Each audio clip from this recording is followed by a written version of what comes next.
Based on everything that we learned, now we come to a level where we have to introduce ourselves. Introduction means introduction.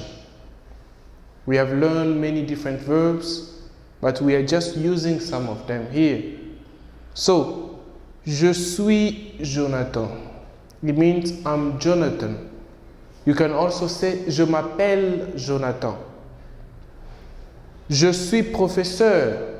I am a professor. J'habite à Hyderabad. Means I live in Hyderabad. J'ai 30 ans.